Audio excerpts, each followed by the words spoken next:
Hello বন্ধুরা, কেমন আছেন বলুন? আমি খুব ভালো আছি। আপনাদের ভালোবাসায় আমার মিষ্টি রানী ব্লগে আপনাদের অনেক অনেক স্বাগতম। নতুন একটি ব্লগটি প্রত্যেক দিনের মতো আবার শেয়ার করতে চলে এলাম। আশা করছি আপনারা ভালো আছেন। আপনাদের ভালো থাকা, ভালো লাগা, সুস্থ থাকা মনে করে আবার চলে এসেছি আপনাদের সাথে শেয়ার করতে। এই যে সকাল সকাল উঠে বসে পড়েছি, ছেলেকে খাইয়ে দিচ্ছি, একটু মিষ্টি দিয়ে মুড়ি খাইয়ে দিচ্ছি। ছেলে স্কুলে যাবে, ওর মর্নিং এ স্কুল থাকে, 9টায় ছুটি হয়ে যায়, আস্তে আস্তে 9টা 20 হয়ে যায়। আসো আসো আসো আসো। সকালবেলা কত পাখির আওয়াজ দেখুন। গরম তো পড়েছে, কি করব বলুন? গরম পড়েছে কিন্তু কিছু তো করার নেই, স্কুল হচ্ছে।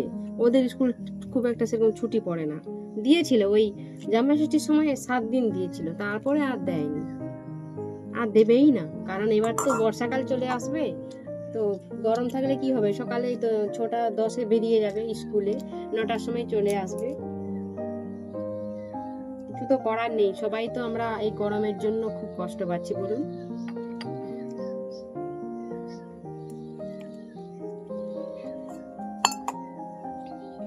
জলটা খাবে?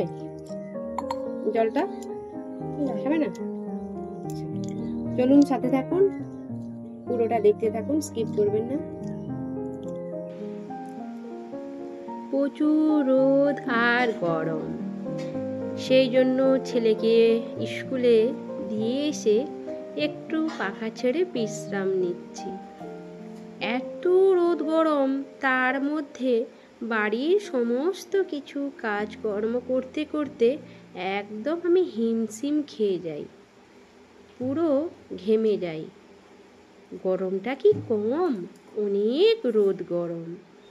সবাই আমার মতন এভাবেই কষ্ট পাচ্ছে, সেটা আমি জানি। সাবধানে থাকবেন আপনারা, জল খাবেন প্রচুর প্রচুর।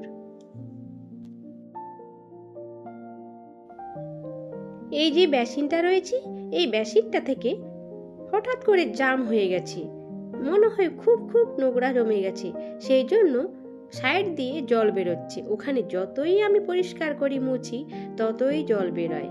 কি জানি কি হয়েছে, দাদা ভাই থাকলে তো ঠিক করে দিত।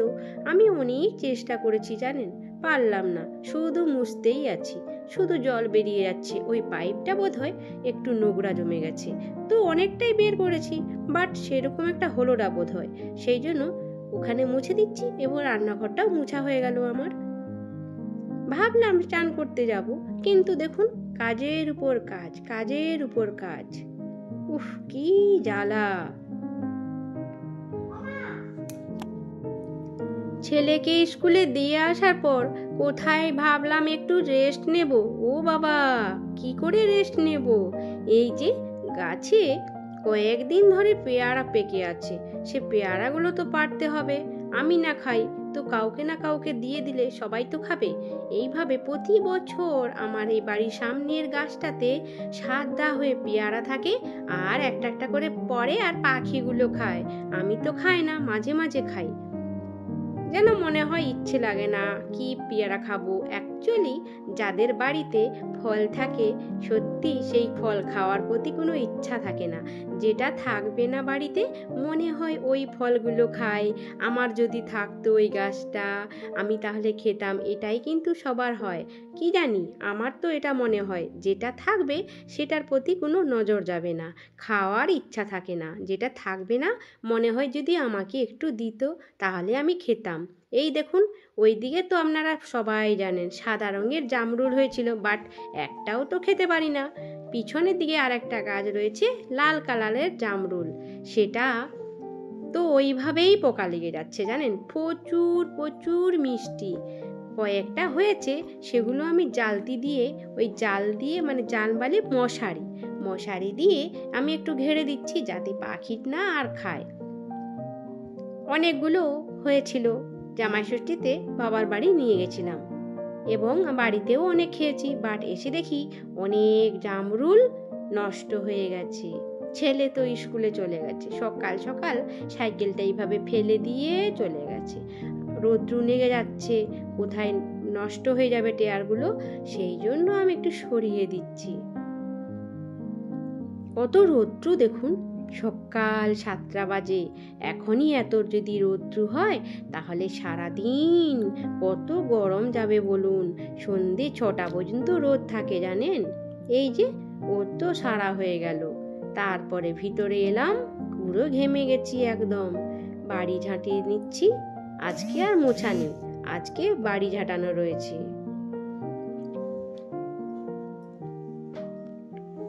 গরমে কোথাও ভালো লাগবে না যেতে। নিজের বাড়ির মতো শান্তি জায়গা আর কোথাও নেই। কি করব বলুন, মেয়েরা জীবনটা অনেকটাই কষ্টের। আমরা না কাজ করলে কে কাজ করবে বলুন তো? আমাদেরকেই তো করতে হবে। যতই বলি করব না, যতই বলি বসে থাকবো, মাথায় কিন্তু চিন্তা থাকে। দেখুন আপনাদের দেখাচ্ছি কতটা ঘেমে গেছি, কতটা নোংরা বেরিয়েছে। সকাল বিকাল এত নোংরা থাকে, তাও যেন কত নোংরা বেরিয়ে আসে। আবার তারই মধ্যে ঝটপট করে রেডি হয়ে একটা ছোট্টখাটো অসুবিধা হয়ে গেছিল। কোথায় গেছিলাম বলুন তো? বাজার গিয়েছিলাম।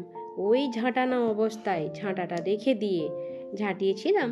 প্রচুর গরম লাগছিল, ভাবলাম একটু এসিটা ছাড়ি। ও বাবা, এ তো এসি যখন ছাড়ি দেখি না রিমোট আমার কাজ করছে না। তারপরে ভাবলাম ব্যাটারিটা কি আমার শেষ হয়ে গেছে, নষ্ট হয়ে গেছে বোধহয়, আর কাজ করছে না এসি। কোনো কাজ করছেই না, মাথায় হেডেক চলে এলো। কি যে হয়, বাড়িতে শুধু জিনিস রাখা না, সেই যন্ত্রপাতিগুলোকে সবসময় মেরামত করে রাখতে হবে। বাড়িতে এসি বলুন, ওয়াশিং মেশিন বলুন, ইনভার্টার বলুন, সবকে কিন্তু লক্ষ্য রাখতে হয়। আর বছরে 2-3টা করে রিপেয়ারিং করতে হয়, কারণ না তো পুরো ড্যাম খেয়ে যাবে, খারাপ হয়ে যাবে।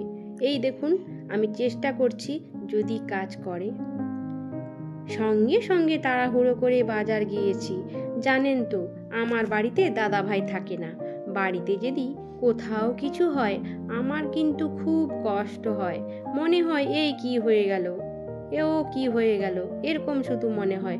এসিটা খারাপ হয়ে গেল হঠাৎ করে, চলছে না, চলছে বাট কাজ করছে না। সেই জন্য ভাবলাম ব্যাটারি নতুন নিয়ে আসি, তো নিয়ে এসে দেখি তো কি হয়েছে আমার এসিটা। চেষ্টা করছি, ভগবানকে একটু প্রার্থনা করছি ও যেন আমার ঠিক হয়ে যায়, না তো আবার দাদা ভাইদেরকে ডাকতে হবে, আবার এসিটা ঠিক করে দিয়ে যাবে কেন কাজ করছে না। তারপরে অনেকক্ষণ পর দেখার পর দেখছি কি কাজ হচ্ছে কিনা।